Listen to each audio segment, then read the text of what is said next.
Bien le bonsoir à toutes et à tous les amis, c'est Cryptéo. On se retrouve pas comme d'habitude parce que aujourd'hui c'est pas un jour comme les autres. Donc on va commencer à faire une belle grosse annonce. Après on va traiter de tout ce que tu as vu dans la miniature, bien évidemment, et c'est très important, donc reste jusqu'au bout de la vidéo, pardon. Mais avant toute chose, il faut qu'on vous pré-annonce l'annonce. Alors là, on va me dire ça y est, lance des pré-annonces, mais c'est vraiment très important. Avant toute chose, sachez que la vidéo va être découpée en 3 parties aujourd'hui. Première partie, je vais vous faire une petite annonce que tout le monde et qu'on chill depuis certains mois, mais ça y est, c'est parti, c'est très important. Écoute au moins juste ça dès le début de la vidéo, c'est hyper important. Après, on va regarder un petit peu ce qui se passe au niveau des annonces justement des autres, hein, de ce qui se passe sur le marché, crypto et autres. Et enfin, on va regarder un petit peu l'analyse technique graphique de ce qui se passe sur les marchés. Vous êtes prêts? Bien évidemment, installez-vous confortablement, likez cette vidéo dès le début, c'est le meilleur soutien que vous puissiez nous proposer comme d'habitude, ça fait extrêmement plaisir. Donc, si vous nous suivez sur LinkedIn, ce que je sais que vous ne faites pas forcément parce qu'il y en a très peu sur LinkedIn, mais vous devriez aller réellement voir ce qu'on vous propose sur LinkedIn, c'est assez important, je trouve. Alors, bougez pas, parce que bien évidemment, ça a bougé, mais bon, c'est pas grave. Hop, laissez place à la vidéo. Voilà, donc venez nous suivre sur votre LinkedIn, parce que pour l'instant, on vous a mis l'annonce sur LinkedIn, sur X, et vous allez voir que ça va faire beaucoup de bruit aujourd'hui. Donc, regardez un petit peu ce qu'on vous propose sur notre page blockchain, mais c'est pas celle-là en fait, peut-être que ça que c'est bugué. Bref. Je vais vous montrer du coup l'idée de ce qu'on vous propose actuellement. C'est en collaboration entre guillemets avec la société Cryptown parce que du coup vous avez potentiellement pu voir cette publication qu'ils ont faite directement sur leur compte à eux et qui est vraiment l'annonce très importante qu'on fait aujourd'hui. On a lancé du coup une campagne de financement pour Blockchain Capital et pour développer Blockchain Capital. Donc c'est vraiment hyper important. Faites péter le champagne les amis, parce que là vraiment c'est quelque chose sur lequel on bosse depuis très longtemps. Donc c'est une levée de fonds pour pouvoir vraiment développer le projet Blockchain Capital beaucoup plus loin que ce qu'on pensait. Énormément de mois de réflexion. Est-ce qu'on sort un token? Est-ce qu'on sort un machin? Est-ce qu'on sort une collection NFT? Mais en même temps on veut faire quelque chose qui soit vraiment le plus carré possible. Il faut que ça serve à quelque chose, il faut que ce soit transparent, il faut que ça parle aux abonnés, il faut que ça puisse être utile pour les abonnés, il faut que ça puisse faire la levée de fonds classique. Bref, on a vraiment retourné ça dans tous les sens, mais quand je vous dis dans tous les sens, c'est pas une blague. Donc on a des annonces un petit peu de partout, on vous l'a fait, Cryptown l'a fait, LinkedIn l'a fait, on l'a fait sur X, on va vous présenter ça rapidement. Le but du jeu, c'est que je vous fasse la pré-annonce parce que c'est aujourd'hui le jour officiel où on vous développe tout ça. Vous allez avoir tous les liens dans la description, donc n'hésitez pas à regarder sur notre site, sur leur site, comment ça fonctionne. Je vais vous montrer ça directement. En attendant, l'idée donc c'est, comme je vous le mets dessus directement, hein, la campagne de Blockchain Capital est ouverte à tous dès maintenant. Donc vous pouvez directement aller financer ça dès aujourd'hui si ça vous intéresse bien évidemment. L'éducation financière pour tous, c'est bien évidemment notre projet comme vous le connaissez. Blockchain Capital, c'est la solution numéro 1 pour comprendre et prospérer dans l'investissement, qu'il soit en crypto ou en finance traditionnelle. Parce qu'on parle beaucoup de crypto, mais on ne fait pas que des cryptos bien évidemment. On est une société, on n'est pas que Alex et moi que vous voyez sur les vidéos. Il y a du petit monde derrière et on fait une levée de fonds pour qu'on puisse vraiment passer au step et au stade supérieur pour aller beaucoup plus loin. Plus d'infos sur la startup, vous allez cliquer sur tout ce qui se passe en commentaire et vous pouvez regarder ce qui se passe. Donc, vous tomberez sur cette plateforme, la plateforme Cryptown. Ne vous inquiétez pas, toutes, mais alors absolument toutes les informations vont tomber très rapidement sur ce sujet-là. Donc vous inquiétez pas, si vous scrollez vers le bas, vous allez voir directement nos projets avec la tendance du moment, c'est le nôtre, donc Blockchain Capital. Et quand vous cliquez dessus, donc vous pouvez regarder l'autre petite vidéo de présentation si ça vous intéresse. Et je vous conseille de le faire, c'est 1 minute 30. Vous allez comprendre de quoi ça parle, comment ça fonctionne, etc. Là, donc c'est combien on souhaite lever avec cette levée de fonds, comment c'est réparti, etc. Et où est-ce qu'on en est actuellement sur la levée de fonds, d'accord? Et là, vous avez une rapide présentation de notre entreprise et de ce qu'on vous propose ici, d'accord, directement en graphique. Et pour tous ceux qui veulent aller plus loin, vous allez dans la partie documents, vous téléchargez le pitch deck et vous allez en savoir un petit peu plus. C'est vraiment une annonce très importante pour nous et je vous dis, ça fait des mois qu'on travaille dessus parce que c'est pas quelque chose qu'on prend à la légère et qu'on veut faire vraiment quelque chose de très sérieux, pas juste une levée de fonds qui sert à rien. Vous allez voir que c'est quelque chose qui est vraiment avec un step complètement détaillé. Donc maintenant, parce qu'on va pas passer toute la vidéo là-dessus, ce que je veux que vous notiez, c'est premièrement, allez regarder ces différents points, même si vous êtes un petit peu sceptique ou quoi, comme ça au moins justement, votre avis va être hyper important pour nous. Donc allez regarder un petit peu ce qu'on vous a mis là-dessus, donc vous avez tous les liens partout, allez regarder sur Cryptown, allez regarder un petit peu tous ces trucs-là, ok? Pourquoi je vous dis ça? Parce que quand vous allez aller regarder, vous allez avoir plein de questions. Donc, on vous donne rendez-vous, notez-vous ça directement et vous allez voir de la communication qu'on va vous mettre en place de partout, mais rendez-vous ce jeudi 2 mai 2024, donc pour tous ceux qui regardent la vidéo en décalé, rendez-vous jeudi 2 mai 2024 à 20 h en direct sur Twitch et sur TikTok. On fera également une vidéo qui sortira sur notre chaîne YouTube pour pouvoir faire ça, mais on va être directement avec le COO de Cryptown justement pour répondre à toutes vos questions et présenter officiellement la levée de fonds, en quoi ça consiste, qu'est-ce qui se passe, comment ça fonctionne, etc. Donc c'est pour ça que je vous ai dit qu'aujourd'hui là c'est la pré-annonce, donc vous pouvez regarder un petit peu tout ça directement, mais le but du jeu c'est que vous allez regarder. Vous avez 3 jours pour mettre vos questions de côté. On reçoit les gens de Cryptown directement pour que vous allez avoir des questions sur Cryptown aussi. Hein, de quoi, qu'est-ce que c'est, comment ça fonctionne, etc. Jeudi, 20 h en direct sur Twitch, sur TikTok. Et vous aurez une vidéo qui va être décalée et expliquée à ce sujet. C'est vraiment un très très gros point chez Blockchain Capital. Donc si vous voulez déjà faire part de votre soutien, vous pouvez le faire. Donc il faut créer un compte sur la plateforme blockchain, sur la plateforme de Cryptown. C'est quelque chose, ils sont réglementés, juste pour vous dire comme ça, ils sont réglementés PSAN, donc prestataire de services en actifs numériques hein, en France, comme Binance, etc. Donc oui, pour tous ceux qui posent directement la question, il y a un KYC. C'est normal parce que ça n'est pas réellement directement de l'investissement crypto, ça va beaucoup plus loin que juste ça. Vous allez voir, on vous expliquera tout ça jeudi. Donc engrangez vos questions et on discute de tout ça ensemble. Si vous avez des questions, on va déjà commencer à y répondre rapidement tout à l'heure dans la partie pour tous ceux qui sont sur Twitch et sur TikTok, mais tous ceux qui sont sur YouTube, on va avancer sur les news, sinon on va passer 1000 ans. En attendant, j'espère vraiment que tu as lâché un like sur cette vidéo, un commentaire pour poser tes questions là-dessus. Même les rageux, hein, posez-vous les commentaires, dites-nous. En tout cas, si jamais vous avez une petite félicitation à lâcher en commentaire, c'est le moment. Des bananes, faites ce que vous voulez. En tout cas, pour nous soutenir là-dessus, c'est vraiment super bien. Et tous ceux qui veulent rentrer dans la participation, let's go, vous savez quoi faire. Donc, on continue avec les news. Je vous ai mis du vert derrière. Le vert, c'était surtout pour l'annonce que je viens de vous faire. Donc, c'est le vert qui nous concerne directement. En ce qui concerne les marchés, c'est une couleur qui est un petit peu différente, mais on va discuter de tout ça après. D'accord? Vous êtes prêts? Merci les amis. On continue. Très important. Actuellement, et c'est un peu des moins bonnes annonces qu'on a quand même sur le marché, on va pas se le cacher, on a connu un mois d'avril qui n'est pas encore terminé, mais pour l'instant, du moins si on continue là-dessus, le mois d'avril fait partie des pires mois d'avril qu'on a connus du coup sur Bitcoin, sur Ether, etc. Quand tu regardes les différents mois qu'on a eu sur le mois d'avril, mis à part 2022, qui était vraiment un mois catastrophique pour la partie Ether, enfin pour en plus je te dis que avril, mais c'est sur le Q2, bref. Quand tu regardes avril, c'est ici, pardon, tu regardes un petit peu les mois et à chaque fois tu te rends compte qu'en fait là on est vraiment sur le pire mois Bitcoin du mois d'avril, si ce n'est 2022 qu'on a connu depuis le début. À chaque fois, le mois d'avril c'était souvent un mois où ça envoyait un petit peu le pâté, plutôt avec du vert, 30, 40, 50% des fois. Et là ça vient de changer. Donc affaire à suivre, en tout cas c'est aussi parce qu'on a le décalage des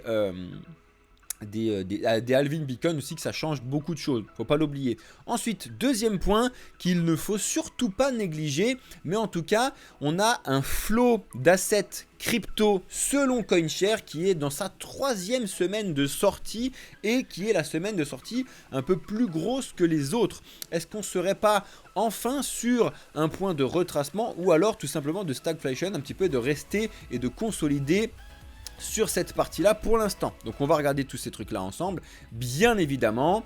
En tout cas, il faut que vous fassiez attention à tout ce qui se passe actuellement parce que ça fait quand même pas mal de bruit et il ne faut pas négliger tout ce qu'on a actuellement sur les ETF. N'oubliez pas mal de choses, je vais vous expliquer tout ça juste après, mais en tout cas il y a quand même beaucoup de sorties entre guillemets actuellement, donc il faut faire un petit peu attention à tout ça. Alors attendez, bougez pas parce que ça me fatigue, donc je vais mettre autre chose. Hop, hop et hop. C'était vraiment surtout pour l'annonce que je voulais mettre ça. T'as beaucoup mieux. Voilà, donc, On continue. Et cette fois-ci, ça faisait longtemps, mais on a Michael Saylor qui a mis vraiment les points sur les i, qui a vraiment pas, qui a vraiment lâché des beaux mots sur Bitcoin en expliquant vraiment la solidité de Bitcoin. Autant avant et pendant des années, il prenait des pincettes sur l'explication de comment fonctionnait Bitcoin, que c'était l'avenir, etc. Là, il prend plus du tout de pincettes. Il explique que Bitcoin c'est exceptionnel, qu'on n'a plus du tout besoin de banque ou de montrer que ça peut être une nouvelle monnaie pour que ça fonctionne. Personne ne peut stopper l'inflation, personne, bref, il y a pas mal de choses qu'il faut regarder un petit peu ce qui se passe. Vous avez une petite news là-dessus, mais ça fait plaisir. En tout cas, effectivement, vous le savez depuis très longtemps, Michael Saylor est un vrai gros maximaliste Bitcoin, mais il n'y a pas que ça. En attendant, c'est vraiment très important de regarder ce qui se passe, les news Bitcoin actuellement. Je fais que de les répéter, mais il faut que vous regardiez un petit peu tout ça dans les news actuellement. Et vous allez voir juste après, je crois que c'est juste après. Voilà. Les ETF Bitcoin, ça continue, c'est une excellente nouvelle pour l'avenir. Effectivement, les ETF Bitcoin, vous le savez, mais on est à J-1 pour la sortie des ETF à Hong Kong, Bitcoin et Ether. Ça va forcément faire du bruit, hausse, baisse, ce que tu veux, mais ça va obligatoirement permettre sur le long terme une réelle bonne adoption. Alors vous connaissez déjà mon avis sur les ETF, vous savez que si vous voulez détenir du Bitcoin, détenez directement du Bitcoin plutôt que d'acheter des ETF. Ça c'est mon avis à moi, mais je sais qu'on doit passer par ça pour avoir une adoption, d'accord? Bref, en attendant, l'Australie, les ETF Bitcoin Spot devraient bientôt être acceptés également. Donc vous voyez que en fait tout le monde a constaté que ça a bien fonctionné aux États-Unis, que c'était une bonne nouvelle, que ça avait lancé le marché, que les gens ont découvert ces trucs-là. Donc ils se sont dit, bon, ça marche, on va essayer de le proposer chez nous également. Et c'est vraiment une très bonne nouvelle. Donc on continue. Déjà, on va surveiller la journée de demain. On a une très grosse semaine devant nous. Là, il y a du jour férié pour vous, pas pour nous. Je serai bien évidemment là le 1er mai, je sais pas si c'est le jour de la fête de travail ou je sais pas quoi, dans tous les cas je travaillerai. Mais bon bref, on se retrouve en live parce que mercredi, même Alex fera un live parce que c'est vraiment une grosse journée. Par contre, ce qui a fait un gros mouvement, d'accord, ces derniers jours, c'est ça, c'est le DTCC. Donc le DTCC, c'est une compagnie de dépôt et du coup d'assurance entre guillemets pour les ETF, et ils viennent d'expliquer qu'il n'y avait plus du tout, d'accord, donc de collatéral, de valeur collatérale sur les ETF Bitcoin à partir donc du 30, je crois, c'est le 30 avril, c'est ça. 100% de collatéral qui était prévu pour l'ETF de Bitcoin, ça dégage. Donc ça a fait beaucoup de bruit dans le système traditionnel parce que là du coup en fait les gens ils y voient comme quoi il n'y a plus en gros de backup si jamais il y a un problème sur leurs ETF, d'accord. D'un autre côté, c'est pas non plus très grave parce que c'est normal, ils n'arrivent pas forcément à backuper quelque chose qui n'est pas en dollars. C'est là pour le coup les ETF d'habitude c'était quand même des investissements en dollars sur telle et telle chose. Là c'est vraiment rien à voir Bitcoin, donc ils se sont peut-être aperçus en avance, en retard ou quoi ou qu'est-ce. En attendant, cette annonce est passée un petit peu à la trappe parce que ça n'a pas fait grand chose, pas de gros mouvements. Franchement, j'ai vu ça, je me suis dit là, c'est une catastrophe. On va perdre vraiment le Bitcoin de très loin et finalement ça va à peu près. Donc pour l'instant, on va toucher du bois on va dire, mais comme je vous l'ai dit tout à l'heure, on était déjà en sortie sur l'écosystème crypto, mais on est aussi en sortie sur les ETF Bitcoin, regardez, et là franchement vendredi, je crois que c'est le pire jour Bitcoin sur les, jeudi et vendredi c'était les pires jours Bitcoin en termes de sorties sur les ETF autres que celui de Grayscale, parce que vous savez que Grayscale a que des sorties tout le temps, mais on a eu 3 jours consécutifs de 0 entrée sur BlackRock, 0, et pour l'instant BlackRock avec le ZBC sont les 2 seuls ETF Bitcoin qui n'ont pas encore connu de sortie. Je pense que si jamais ça arrive, ça va faire beaucoup de bruit dans les médias, ils vont s'en servir. Ça y est, les premières sorties de BlackRock sont rentrées. Blablabla. Pour l'instant, pas de sortie, mais ça faisait 3 jours consécutifs qu'il n'y avait pas eu d'entrée, alors que sur l'ETF de BlackRock, il n'y avait jamais eu aucun jour sans entrée. Là donc c'est vraiment un gros point qu'il faut faire attention, parce que je vous ai dit que le comportement de ces investisseurs sur Bitcoin, on ne le connaît pas et il va falloir le surveiller de très près, d'accord. Donc on continue, sinon on va rester 1500 ans sur toutes ces news là. Donc Ensuite, on a aussi certains portefeuilles Bitcoin, notamment Wasabi Wallet et Phoenix Wallet, qui se barrent des États-Unis avec beaucoup de réglementation. Vous savez que la réglementation va commencer à arriver fort. Mika en juin qui commence à se lancer. N'oubliez pas qu'après, il y a certaines choses qui sont mises en place à partir de janvier 2026. Donc on a encore le temps, on a encore au moins un bon bull run avant de se préparer à tout ça. Mais entre guillemets, ça va commencer à arriver. Surtout pour nous en Europe, c'est la partie des stablecoins qui va potentiellement nous impacter et impacter les plateformes qui sont directement, on va dire, axées sur la réglementation en France et en Europe, comme Binance et autres. Donc il va falloir faire attention, trouver potentiellement des solutions. D'accord? Donc regardez un petit peu tout ce qui se passe à ces sujets-là. En ce qui concerne les prédictions Bitcoin qu'on a actuellement, d'accord? On a Rect Capital, c'est une grosse chaîne YouTube, enfin pas une grosse chaîne YouTube, mais c'est des gens qui font plus ou moins d'analyse sur l'écosystème crypto. Si ça vous intéresse, vous pouvez regarder rapidement ce qui se passe là-dessus. Il t'explique qu'il peut y avoir une vraie grosse phase de correction ou alors de consolidation pendant X temps avant de pouvoir rentrer dans une phase de bull run. Vous le savez, on a étudié ça plusieurs fois, qu'en moyenne, je dis bien en moyenne, sur les différents derniers cycles, on avait 150 jours ou de baisse ou de stagner avant de partir en bull run. Bull run, c'est vraiment partir fort. Bull run et bull market, c'est pas la même chose. Et donc, selon eux, il faut plutôt regarder et prévoir du septembre-octobre 2024 pour commencer à partir en vrille, entre guillemets, sur l'écosystème crypto. D'accord? Effectivement, de toute façon, on sait très bien qu'en général, juin, juillet, août, c'est beaucoup plus calme sur les marchés et en général sur l'écosystème crypto aussi, encore que ça dépend quand on a certaines annonces ou quoi ou qu'est-ce, mais parce qu'il y en a qui partent en vacances, blablabla. Après, bien évidemment, Bitcoin et les marchés crypto changent par rapport à ce qu'on connaît aussi, mais il faut quand même pas négliger ces périodes-là et on sait justement ce que c'est l'inverse quand on arrive au septembre, octobre, novembre. Donc regardez un petit peu toutes ces analyses là. La deuxième analyse que je vous montre, c'est celle de Peter Brandt qui explique que potentiellement du coup d'ici 2025, donc sur ce prochain bull run, de pouvoir voir un Bitcoin aux alentours des 160 000 $, c'est quelque chose de carrément faisable. D'accord? Donc vous savez que beaucoup d'analyses sont faites un petit peu de partout. Une logique moyenne, c'est aux alentours des 150 000 $. De maximum, hein, selon ce qui t'explique dessus. Il y en a d'autres qui vont pouvoir aller chercher peut-être 200 000, 220 000 $ quand on analyse ça ensemble aussi. Et d'autres qui t'expliquent qu'on serait bloqué à 100 000 $. Je pense personnellement que les 100 000, on va les exploser. Peut-être que ça prendra 2 pics comme on l'a fait en 2021, peut-être pas. On regardera ça ensemble. Forcément, ça va être aussi lié à des engouements et des annonces un petit peu de partout, donc dans la tradi. Hein. Tu sais que par exemple 2021, il y a eu beaucoup de ruées sur les NFT, sur les métavers avec Meta, etc. qui avaient relancé beaucoup de choses. Avec notamment aussi Elon Musk et Tesla qui acceptent telle et telle chose, le Salvador qui lance le Bitcoin. Bref, ce type d'annonce-là, il faut que vous soyez prêts à en avoir de nouvelles. D'accord? Moi, personnellement, ce que je surveille aussi qui peut être une annonce énorme, c'est la sortie de GTA 6. Tu vas me dire pourquoi? Parce que je fais partie du peu de gens qui pensent réellement qu'il va y avoir un système blockchainisé derrière GTA 6, surtout sur la partie potentiellement online, et donc enfin de pouvoir donner une réelle valeur à ce qu'on va faire dans ce jeu-là. Je pense, est-ce que ça va être lié à Bitcoin ou pas, j'en sais rien, mais je pense sincèrement qu'ils sont réellement en train de développer quelque chose qui va être on-chain, c'est-à-dire que ce que tu vas pouvoir faire, tes voitures, tes machins, tes trucs, vont être réellement à toi et pas sur un serveur qui sert finalement à rien, d'accord? Donc je pense que ça pourrait faire une annonce énorme et du coup vraiment commencer très fort avec ce type d'annonce là. On verra bien si j'ai raison ou si j'ai tort, c'est pas le but du jeu non plus, mais c'est quand même de regarder un petit peu ce qui se passe.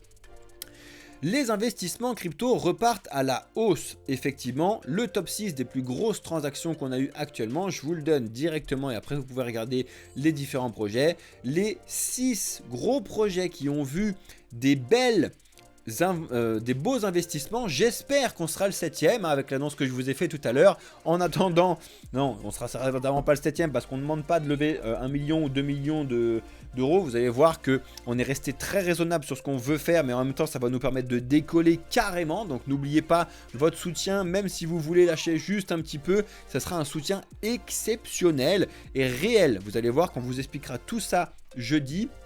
En attendant, les projets, c'est Wormhole, Together AI, Swan Bitcoin, Blockchain.com, Tether et Eigenlayer qui sont les plus grosses transactions qui ont eu actuellement. Alors tu sais que certains ont déjà connu des vraies belles baisses, hein, je pense notamment au Wormhole. Certains ont fait de réelles avancées de prouesses technologiques, notamment Eigenlayer, avec la possibilité de faire du restacking, etc.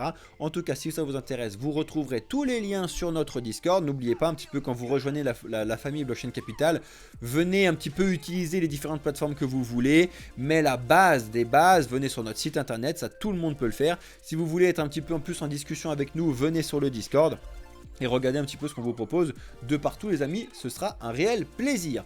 Vous savez aussi que Visa est très pro dans l'écosystème crypto, donc très pro crypto, et selon eux, alors là c'est vraiment selon eux, parce que c'est pas forcément les informations qu'on a un peu de partout, mais apparemment les transactions en termes de volume des stablecoins seraient principalement en USDC, d'accord? Donc tous les gros points bleus que vous voyez, ce seraient les transactions en USDC, et ce depuis en gros 2024, c'est-à-dire que avant c'était l'USDT qui était vraiment majoritaire surtout, donc c'est ce qui est en vert, et depuis 2024, on a eu un petit peu un rejet de l'USDT selon Visa, hein, en termes de volume, hein, donc c'est encore autre chose, il ne faut pas négliger, il faut pas se tromper sur les volumes, sur la capitalisation, etc. Ce genre de choses, hein, tout ce qu'on vous éduque bien évidemment. Donc selon eux, vraiment USDC carrément devant, hein, surtout sur le mois d'avril. Le mois d'avril 2024, vraiment apparemment les USDC c'était vraiment énormissime. Donc on regardera ça comme d'habitude, ensemble. Ensuite, quand on regarde un petit peu directement les protocoles on-chain et ce qui se passe sur les blockchains, tu as Arkham hein, notamment, tu en as d'autres, hein, tu as aussi Bubble Map qui sont vraiment incroyables en France, hein, notamment, qui sont très bons pour pouvoir faire ce type d'études là. Hein. Donc l'idée c'est de regarder un petit peu les liens qu'il y a entre les projets et il t'explique que du coup les projets à 6-7 figures, donc à plus de quelques millions hein, bien évidemment, sont beaucoup bloqués sur des bridges. Pourquoi je vous montre cette annonce là? Parce que je veux faire une petite piqûre de rappel pour tous ceux qui ne savent pas forcément ce que c'est qu'un bridge, d'accord? Il y a plusieurs façons de faire des bridges dans l'écosystème crypto, des bridges directs, des bridges indirects, des bridges... C'est hyper important parce que ça, c'est des notions qui sont liées à l'interopérabilité on-chain et que vous devez comprendre parce que si vous ne comprenez pas ce que c'est qu'un bridge et quel est le bridge que vous utilisez quand vous réellement faites de l'utilisation blockchain plus ou moins quotidiennement, vous allez forcément faire des bêtises. Donc c'est très important de comprendre ce que c'est qu'un bridge, comment ça marche, à quoi ça sert. N'oubliez pas que le bridge le plus connu et le plus simple, et c'est ce que vous voyez de temps en temps avec les Bitcoin, par exemple, les wrapped Bitcoin. Il y a donc des Bitcoins qui sont disponibles sur Ether, on appelle ça les WBTC. C'est en gros, pour vous le faire très simple, un bridge qui a été créé entre la blockchain de Bitcoin et la blockchain d'Ether. C'est le type de bridge classique où en fait les Bitcoins sont bloqués sur la blockchain de base de Bitcoin, sont dupliqués sur la blockchain d'Ether et la seule façon de pouvoir rebouger les Bitcoins sur la blockchain de Bitcoin, c'est de les supprimer de celle-ci, bien évidemment, parce que sinon on créerait des nouveaux Bitcoins inflation. Donc non, pas du tout. Tu vas me dire à quoi ça sert? Et ben c'est parce qu'il y en a certains qui sont nécessaire d'utiliser les bitcoins sur Ether. Je te passe les détails, ça on s'en fout, mais ça c'était une notion de bridge que je veux te citer, que tu dois comprendre. Souvent ces bridges là c'est bloqué quelque part et copié autre part, et donc tu te doutes bien que ça n'est pas vraiment de la création, d'accord? C'est vraiment un bridge. Donc bref, très important de comprendre comment ça fonctionne. Si vous voulez comprendre un petit peu les différents points qui sont dessus, Arkham notamment fait des choses dessus, Bubble Map français fait beaucoup de choses aussi dessus, et si vous voulez comprendre comment ça marche, vous êtes au meilleur endroit. Donc abonnez-vous, lâchez la cloche, activez la cloche, regardez un petit peu ce qu'on vous propose et posez-vous vos questions, très important. En Suisse, effectivement, ils se sont posé la question absolument de quelles sont les faiblesses de Bitcoin, d'accord? Et justement, est-ce qu'il y a réellement des faiblesses à Bitcoin? C'est une vraie bonne question.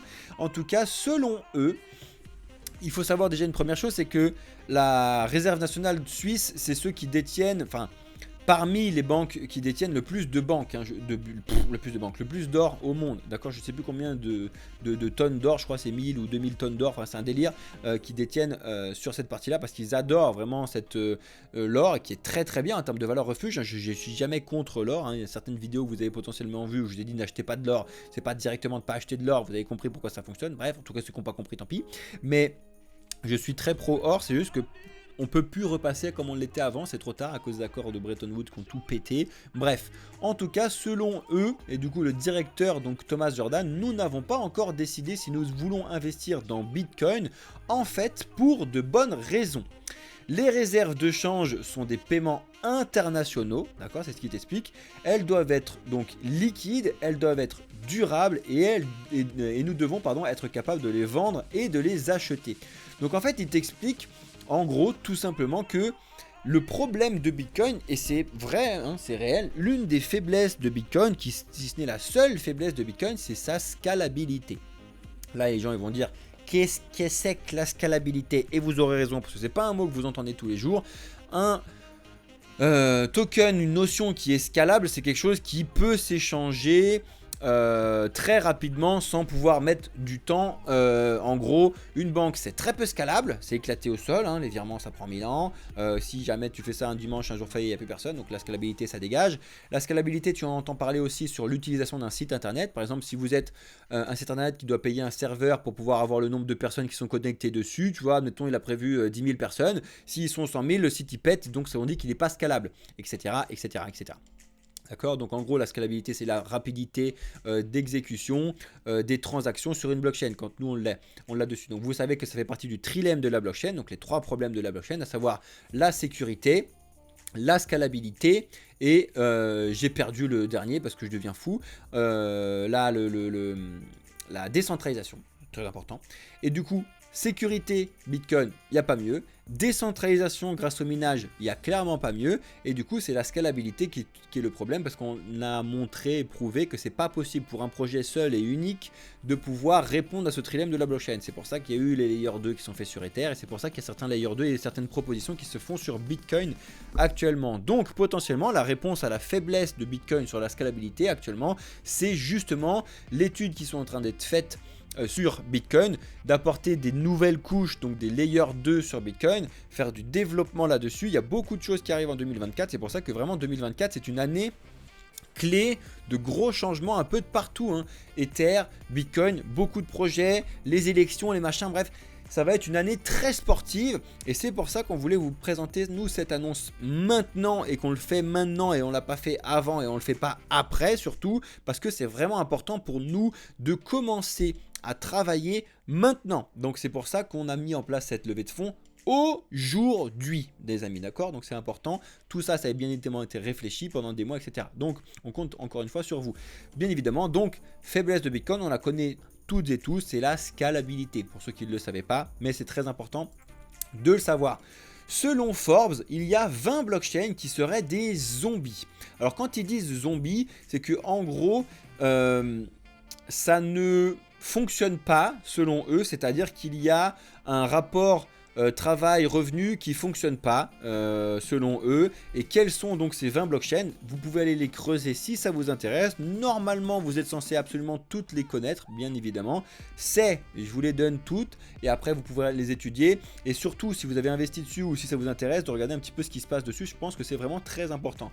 C'est premièrement Ripple, deuxièmement Cardano, Bitcoin Cash, Litecoin, Internet Computer, Ethereum classique, Stellar XLM, Stacks STX, le Kaspa, le Theta, Phantom, Monero, Arwave, Algorand, Flow, Multiver X, Bitcoin SV, Mina, Tezos et EOS.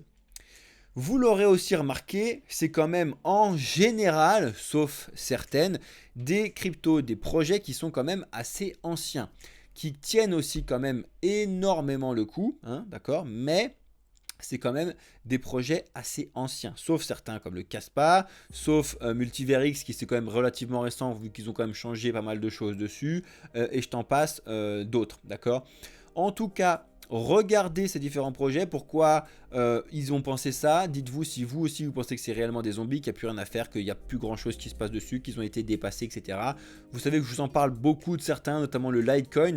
Le Litecoin, pour ceux qui ne le savent pas, Le développeur Charlie Lee qui a développé ça en 2011, il a tout simplement entre guillemets pris le code de Bitcoin, il a tout multiplié par 2. En gros, c'est que la scalabilité qui était le seul problème était multipliée par 2 tout en gardant la même décentralisation et tout ce bazar là. Donc c'était une idée qui était très très bien. Donc c'est pour ça que il y a toujours les halvings tous les 4 ans entre guillemets, sauf que c'est tout par 2, c'est-à-dire que c'est pas 21 millions de LTC, c'est 42, le nombre de Litecoin qui était bloqué, c'était pas 50, c'était 100, et puis blablabla. Bref, regardez un petit peu tous ces trucs là. Selon beaucoup, c'est plus d'actualité avec notamment les layers qui arrivent dessus. Le Bitcoin Cash également, c'était un projet pour pouvoir améliorer la scalabilité Bitcoin qui est né en 2017. Bref, regardez un petit peu tous ces projets là si ça vous intéresse, bien évidemment. Je dois avancer un petit peu parce que sinon la vidéo va faire 2 heures. Cet investisseur crypto a gagné une fortune de 22,83 millions au moment où ils ont rédigé ces lignes. Ça change bien évidemment très très vite, mais c'est un investisseur qui a investi sur 3 projets de même coin sur Solana. Alors des fois ça arrive, hein, mais je pense qu'il ne faut pas oublier de noter qu'il a perdu très certainement beaucoup d'argent sur d'autres projets avant d'avoir des choses qui fonctionnent. Personne n'investit directement en ayant le pif, ça n'existe pas. En tout cas, les 3 gros investissements qui l'ont permis de gagner de l'argent, mais bien évidemment là-dedans il n'y a pas marqué où il a perdu de l'argent, mais je vous assure qu'il a perdu de l'argent parce qu'il a investi aussi des sommes colossales dans des trucs qui n'ont pas fonctionné. Mais en tout cas c'était le Bonk, c'était le WIF et c'était le Boden, des projets qui ont fait beaucoup de bruit actuellement. Et notamment en fait il t'explique qu'il y a actuellement encore 22,83 millions de valeur. Ça ne veut aussi rien dire, si tout se pète la gueule, il n'a plus rien. Mais voilà, encore une fois, il y a des choses qui sont à faire, mais il ne faut pas négliger. Moi, ce que je n'aime pas dans ce type d'article, c'est l'impression que voilà, le gars, il a eu le pif de ouf, il a investi sur ces 3 trucs-là et c'était un génie. Non, moi, je vous l'annonce directement. Si vous voulez aller regarder un petit peu et chercher, creuser un petit peu toutes ces informations-là, vous avez rendu compte qu'il a investi sur plein de projets de merde, comme tout le monde, où il a perdu de l'argent avant de pouvoir en gagner. Par contre, là où il a réussi quelque chose, c'est qu'il a diversifié et qu'il a pas fait de bêtises entre guillemets sur ces trucs là, mais en gros ces 3 projets là qui sont gagnants, dites-vous que ça se trouve il en a 30, 40 quand il est perdant derrière. C'est quelque chose et un ratio qui est classique. On continue avec le prochain Layer 0. C'est un petit peu la mode, donc ça sera le 5e très gros projet donc de type Layer 0 avec Avalanche, Polkadot, Cosmos et le Venom qui est le dernier petit qui vient d'arriver. Donc regardez un petit peu le projet Hyperlane, qu'est-ce que c'est? Vous avez un excellent résumé, l'airdrop, l'éligibilité, comment ça fonctionne, qu'est-ce que c'est sur crypto, ce que je vous ai mis ici. Je pense que c'est assez important de comprendre toutes ces notions de Layer 2. Selon beaucoup, ce sont des projets d'avenir de permettre de l'interopérabilité entre tous ces blockchains là. Je pense que c'est vraiment très très très important. Ça permet d'éviter beaucoup de problèmes comme on l'a connu dans le passé et ça fait beaucoup de bien. Le XRP s'est pété les dents sur le débat ou de l'ETH Gate et ce genre de projet qu'on a eu actuellement. Je vais vous expliquer ça juste après, on va pas rester 1500 ans dessus. On continue avec le Garga.et, donc qui nous explique qu'il y a beaucoup de changements qui concernent Yuga Labs, donc ils sont très désolés d'expliquer qu'ils sont obligés de licencier des gens qui travaillent chez Yuga Labs, parce que ça commence à être un petit peu difficile. Donc Yuga Labs, pour ceux qui ne connaissent pas, c'est ceux qui sont derrière les collections comme les Beyak, donc les Bored Ape Yacht Club, etc. On continue avec le Bitcoin et les altcoins qui sont sous pression actuellement. Pourquoi? Parce que cette semaine, je vous le répète, c'est une semaine très importante. Pourquoi? Parce qu'il y a des annonces dans tous les coins et parce que mercredi, on a l'annonce du FOMC de savoir si on va baisser les taux, si on va laisser les taux ou potentiellement si on va continuer de remonter les taux. Voilà, donc ça, il va falloir vraiment surveiller parce que quoi qu'il se passe, ce mois-ci, là, le 1er mai, c'était réellement une grosse annonce qu'on attendait de la part de la Fed. Il a laissé planer pas mal de choses, Jérôme Powell, comme quoi il ne ferait pas forcément de réduction maintenant. Donc il va falloir surveiller ce qui va se passer pour nous dans l'écosystème crypto, pour nous dans l'écosystème d'investissement traditionnel et de partout. Donc j'ai envie de vous dire, rendez-vous toute la semaine avec nous, hein. Mercredi et jeudi, ça va être des gros jours, très importants. On a Meta qui a publié ses résultats et il continue de perdre plus d'1 milliard par mois avec toute la partie métavers, hein, parce que tout le monde s'en fout pour l'instant. Donc ils ont mis des gens et de la thune énorme, ils perdent 1 milliard par mois, c'est pas une blague, c'est énorme. Après, voilà, selon eux, ils misent encore beaucoup dessus parce qu'il y a quand même beaucoup de choses à faire. Je pense aussi que le métavers, ça va beaucoup prendre et qu'il va y avoir des choses à faire. Sans oublier le présent bien évidemment, mais ça va être des choses qu'il va falloir vérifier. Et si vous voulez avoir un petit tuto de protéger vos cryptos, alors on vous en fait 1 milliard, mais si vous voulez regarder un petit peu les principales failles de sécurité qu'il y a à éviter, Bon, vous les connaissez normalement toutes, hein, logiciels, défaillance, le phishing, les malwares, les attaques, il y en a plein, d'accord? Il y a un rapide résumé qui vous a été fait sur CoinTribune. Si vous en comprenez pas une, posez-nous les questions et nous on vous apprendra à les éviter, ce qui est vraiment très très important, d'accord? Et on finit avec cette annonce là pour les news, avec le Google Cloud qui annonce du coup leur nouveau portail Web3. Ils te font une petite vidéo de présentation à quoi ça sert, comment ça fonctionne, mais en tout cas le Web3 et donc l'utilisation du Web3, faut pas oublier que le Web3 n'existe pas sans la technologie NFT, à savoir que ça y est, avoir la possession de ce qu'on fait sur le web, c'est obligatoire d'utiliser la crypto et la technologie NFT pour pouvoir faire cela les amis. Donc je vous l'ai dit et je vous le répète, cette semaine, il va falloir regarder les annonces qu'on a qui sont vraiment très très importantes. Donc on a des GDP qui tombent un petit peu de partout, on a l'inflation qui va tomber demain pour nous en France, hein, donc on continue de baisser théoriquement, mais ce qu'il faut vraiment surveiller, donc c'est le 1er mai, avec donc le FOMC qui aura lieu à 20 h. Ce sera en direct avec Alex comme d'habitude. Et le 2 mai, c'est pas écrit ici, mais c'est vraiment hyper important. Là, vous avez normalement, il y a une autre ligne qui est censée être mise de la part de DailyFX, etc. de partout. Ça s'appelle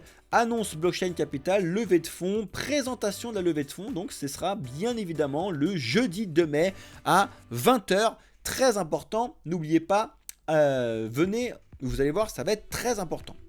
Donc, en ce qui concerne les marchés, alors tenez pas compte pour une fois de la lumière verte. La lumière verte, c'est pour nous notre levée de fonds, mais sinon, si j'avais voulu mettre une lumière pour les marchés, ce serait vraiment une lumière rouge. Pourquoi? Parce que vous le voyez, on est repassé en dessous des 63 200 et je vous ai expliqué que tant qu'on est en dessous des 63 200, c'est respirer. Et le premier palier à aller refermer, c'est les 51 000 $ pour Bitcoin. Donc, on va regarder un petit peu si on y va ou pas. En attendant, aujourd'hui, c'est l'hécatombe hein, sur les marchés, on va pas se le cacher. En moyenne 8-9% sur les projets crypto et tu vas voir que c'est pas jojo quand on regarde un petit peu ce qui se passe actuellement. Donc tu le vois qu'on est potentiellement en train de faire un changement de tendance. Donc il va falloir regarder parce que pour l'instant on est encore sur vraiment le range, même si tu vois qu'on a cette faiblesse là hein, qui est pas à négliger, mais on peut encore dire qu'on est sur cette partie de range, même si selon beaucoup on est en train de casser ce range à la baisse et donc de potentiellement passer en tendance baissière. Donc on va regarder ça. En attendant, le premier palier à fermer c'est les 50 000, mais c'est surtout les 51 600, 51 200 qu'il faut selon beaucoup fermer avant de pouvoir repartir un petit peu plus haut. D'accord, désolé ceux qui sont sur TikTok, je vous remets un peu plus droit, ce sera beaucoup mieux. Ça, c'est le premier point. Sur Bitcoin, je vous ai fait beaucoup d'analyses. Mon associé Alex vous a fait beaucoup d'analyses. Donc, regardez un petit peu les différentes vidéos qu'il vous a postées. C'est très, très important. Là, on est potentiellement en train de faire le plus propre de ce qu'on a déjà fait. Mais si on continue... Là, c'était le bordel. Je vous l'ai déjà dit, c'était le bordel. On a des annonces de partout. Là, si on fait ça de façon propre, ce serait incroyable. C'est-à-dire qu'on casse les 63 200. On revient les toucher. C'est exactement ce qui s'est passé aujourd'hui. Et hop, on est reparti. 60 000, 50 000, etc. On va voir un petit peu ce qui se passe. Donc, pour l'instant, c'est une baisse. Mais c'est une baisse saine pour mieux repartir. Hein. N'oubliez pas que le but du jeu, c'est d'aller péter 100 000, 150 000 $ sur 2024-2025. Donc on regardera ça ensemble comme d'habitude. D'accord? Donc ceux qui pensent que je suis pas pro crypto, je suis bien évidemment pro crypto. Hein. Ensuite on continue. J'ai pété mon graphique sans faire exprès. Hop. Mais sur la partie Ether, pour le coup, c'est un peu mieux que prévu pour le coup. C'est-à-dire que quand tu regardes Ether face à Bitcoin, ça, on en avait besoin. Vraiment, Ether est repassé au-dessus des 0,50 et là, il est revenu sur les 0,50. Mais bon, bref, il est repassé devant, enfin les 0,50, les 0,050. C'est très très important comme graphique à surveiller, j'aime beaucoup le regarder, le Ether face à Bitcoin. Tu vois bien qu'ils étaient vachement remontés, ça faisait beaucoup plaisir, c'est pour ça que Ether avait largement surperformé Bitcoin ces derniers temps. Ça faisait plaisir, notamment avec les annonces des ETF qui arrivent à Hong Kong, qui arrivent demain et ce genre de choses. Donc il va falloir surveiller. Pour l'instant, j'ai envie de te dire que ça se passe pas trop mal pour Ether, mais il va quand même falloir regarder et surveiller ce qui va se passer sur Bitcoin, comme d'habitude. En ce qui concerne ADA, pour le coup, eux, c'est la même chose que Bitcoin. C'est-à-dire qu'ils viennent de passer en dessous d'un point psychologique important et technique, les 0,45. Est-ce qu'ils viennent de repartir dessus ? Et si oui, désolé pour ceux qui sont fans de ADA et moi-même j'en suis, c'est retour à 0,39, premier palier, avant de pouvoir aller chercher un poil plus bas. Le Solana, pour l'instant, il va peut-être essayer de se servir des 134 pour ou rester ou rebondir. En tout cas, il va falloir surveiller. Mais le Solana est un petit peu en meilleure période que le Bitcoin là, parce qu'il est vraiment sur ce petit point bas. Il y en a qui sont en train de se dire que c'est pas complètement débile de mettre des ordres d'achat pour pouvoir aller récupérer au moins les 150, voire les 163 sur Solana. Mais bon, par contre, si Bitcoin tombe et je tombe beaucoup, va falloir vraiment aller surveiller tout ça. Mais n'oubliez pas, ne négligez pas ce qui se passe actuellement. Quand même, depuis le plus haut de Solana et maintenant, on est à moins 35%. C'est quand même énorme et c'est vraiment pas à négliger. Le BNB, bon bah eux, c'est génial, hein. Ils s'en sortent vraiment très très bien. Ils sont plutôt en train de valider un rebond sur les 584. Donc pour l'instant, franchement, le BNB, bon, pas grand chose à dire si ce n'est que ça se passe très très très bien chez eux, hein. Voilà, qu'est-ce que tu veux que je te dise de plus? Le XRP, donc, qui avait une grosse difficulté à essayer de repartir au-dessus des 53 la semaine dernière. Finalement, sont bien repassés en dessous. Et là, potentiellement en train de valider le retour psychologique des 0,50. On va voir s'ils arrivent à le tenir ou s'ils cassent à la baisse. En tout cas, s'ils cassent à la baisse, c'est retour 0,45, etc. Par contre, si franchement Bitcoin se met à stagner et que ça fonctionne, ça fonctionne très très bien, on peut avoir du coup un regain un petit peu d'une mini alt season et ce genre de choses et pouvoir repartir un petit peu plus haut sur certains projets. Ça ferait beaucoup de bien, notamment sur les projets de Layer 0 qui pour le coup souffrent beaucoup, hein, parce que Avalanche, hein, qui était vraiment très très bien parti sur 2024, se plombe de 46% actuellement. C'est énorme. Désolé à ceux qui ont investi le 18 mars, là, 19 mars 2024, mais vous inquiétez pas, si vous n'avez pas vendu, vous n'avez pas perdu. Je pense que c'est des projets qui sont très importants, si ce n'est indispensable pour l'écosystème crypto et ça remontera avec le bull run, mais comme je vous l'ai déjà dit, il y avait beaucoup de chances quand même qu'on aille retomber plus bas, voire beaucoup plus bas sur certains projets. Ça ne m'étonnerait pas franchement qu'on vienne refermer les 0,21 sur Avax, hein, d'accord? C'est pas du tout important, c'est pas du tout impossible. Le Polkadot, c'est la même chose, ça ne m'étonnerait pas qu'on vienne retoper les 5,6. On verra bien ce qui se passe. Atom, hein, le fait que je l'adore ce projet, mais là il prend vraiment très cher. Si tu prends le plus haut à maintenant, c'est 44% dans les dents aussi, alors que c'est un très bon projet. Quand vous regardez l'importance un petit peu de ce que je vous ai déjà dit, de mettre des résidences et des supports, tu te vois bien que là les 8 ils n'ont pas tenu le coup. Pour l'instant c'est en train de chercher le sol et de creuser dans la cave. Le Venom, c'est un bon projet. J'ai participé un petit peu au testnet qu'ils ont fait et tout. L'idée est bien. Ils arrivent à un mauvais moment, on va pas se cacher, ils arrivent à un mauvais moment, tu te lances avant le halving c'est compliqué. Du coup Venom, là franchement Venom depuis le plus haut à maintenant, et ben c'est 60%, ça dégage pour l'instant. Donc vraiment ils ont tout approuvé parce qu'ils viennent d'arriver, donc le Venom c'est comme ça, et tout le prochain de Layer 0 qui va arriver, il va falloir faire attention. Ils arrivent sur des points où il y a déjà 3 gros qui sont là, qui fonctionnent très bien, donc vraiment faire attention. Après Venom utilisation sur le futur, peut-être, on verra bien. Matic, bon bah il continue de chercher dans la cave s'ils peuvent creuser un peu plus bas, hein, parce que pareil, hein, depuis le plus haut à maintenant, on est sur un moins 50%, quasiment un 45%. C'est à peu près ce qui se passe partout. Ça fait vraiment mal, entre guillemets, sur certains points. Mais c'est pas non plus l'hécatombe, hein. On vous rappelle que du plus haut de 2021 au bazar 2022, hein, les projets de crypto, c'est 90 dans la tronche, hein, 90%. Bref, on verra. En tout cas, surveillez les 0,65 pour le Matic. Le Dogecoin, on va voir aussi parce que les mêmes coins sont en train d'arriver sur les points très importants techniques. Le Dogecoin pour lui c'est les 0,14, d'accord? Donc à voir. Le Floki, bah, c'est là où il est actuellement, c'est les 0,16. Je t'ai pas fait les points mais je pourrais te le mettre. Ouais, je te le mets si tu veux, si tu aimes bien le Floki. Moi c'est un petit projet que j'aime beaucoup, qui me fait vachement rire. En tout cas, il faut surveiller cette zone là que je vais te mettre en 2 points et en bleu, de savoir si on l'utilise pour rebondir ou si on passe à la baisse. On verra bien ce qui se passe. Le PEP je te le fais pas mais c'est la même chose, le WIF je te le fais pas mais c'est la même chose, on s'en fout. Les mêmes coins en général ils vont plus ou moins dans le même sens ensemble. Affaire à suivre. Le Link, je vous l'ai déjà dit, faire très attention au Link, ce qui se passe actuellement. On peut aller chercher beaucoup plus bas. C'est pareil, le Link, malheureusement, bon, le petit pink, voilà, le petit pic, voilà, 40%. C'est un peu moins pire que certains autres, j'ai envie de te dire, mais c'est un très bon projet, hein, l'interopérabilité sur le Link. Affaire à suivre. Selon moi, on peut quand même aller chercher les 0,9 et passer en dessous du 10 psychologique, voire peut-être aller un poil plus bas. Donc il va falloir vraiment surveiller un petit peu ce qui se passe sur le Link. Sinon, par contre, si on repart, mais je serai le premier à être content, hein. Let's go les amis, on verra bien. Le Jupiter, comme le Solana, il est repassé en dessous de ses points. Affaire à suivre, forcément, vu que c'est index sur Solana, bah, il dépend aussi du projet Solana, hein. regardez les liens des projets comme d'habitude. Mais si vous utilisez Jupiter à fond et que vous aimez pas le Solana, déjà c'est pas possible parce que les 3 quarts des trucs sur Jupiter, faut avoir du Solana, hein, premièrement. Mais il y en a quand même certains. Radium également. Le petit trio là, c'est maintenant que ça va se passer. C'est maintenant que ça va se passer. Le changement fait en ACI et la migration du AGIX et du Ocean sur le ACI. On va regarder ça, on vous tiendra au courant comme d'habitude. Les projets de restacking forcément sont remontés avec Ether. Parce que forcément ça concerne Ether. Donc c'est pareil. Tous ces projets de restacking qui tournent de près ou de loin autour de Eigenlayer, vous devez regarder ce qui se passe sur Ethereum. C'est-à-dire que si Ethereum se passe bien mieux que sur les autres trucs, ce que je vous ai montré tout à l'heure, forcément que les projets de restacking s'en sortiront très bien aussi. D'accord ? À regarder. Et ENA, qui a vachement souffert ces derniers temps, repart un petit peu à la hausse. Du coup, il nous a fait une belle bougie. Mais bon, affaire à suivre, ils sont quand même à moins de 42%, ils ont touché les 50% quasiment ce week-end. On verra bien ce qui va se passer, mais c'est des projets qui sont vraiment très importants à vérifier et à surveiller.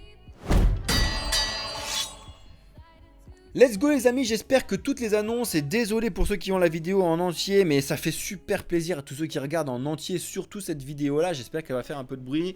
En tout cas je compte sur vous pour relayer cette vidéo, ça fait longtemps que je ne vous l'ai pas dit ça, mais si jamais vous pouvez partager cette vidéo avec vos amis, qui lâchent des likes, qui regardent un petit peu ce qu'on vous propose, et que si vous pouvez faire découvrir un petit peu notre projet via cette levée de fonds, théoriquement ça vous montre à quel point on n'est pas là pour rigoler, on fait réellement une vraie grosse belle levée de fonds pour pouvoir faire quelque chose de beaucoup plus professionnel que ce qu'on fait déjà, qui est déjà très professionnel. On veut vraiment marquer un step beaucoup plus haut avec cette levée de fonds, donc on compte sur vous. On vous explique tout ça jeudi, rendez-vous à 20 h sur Twitch et sur TikTok, et je vous ferai bien évidemment une vidéo YouTube qui expliquera tout ça, et vous allez voir là on reçoit du coup directement Krypton qui va vous expliquer tout ça comme d'habitude. Merci à toutes et à tous d'avoir regardé cette vidéo sur YouTube. Je vais rester en live avec ceux qui sont sur Twitch et sur TikTok. Ciao les amis et bienvenue dans le futur.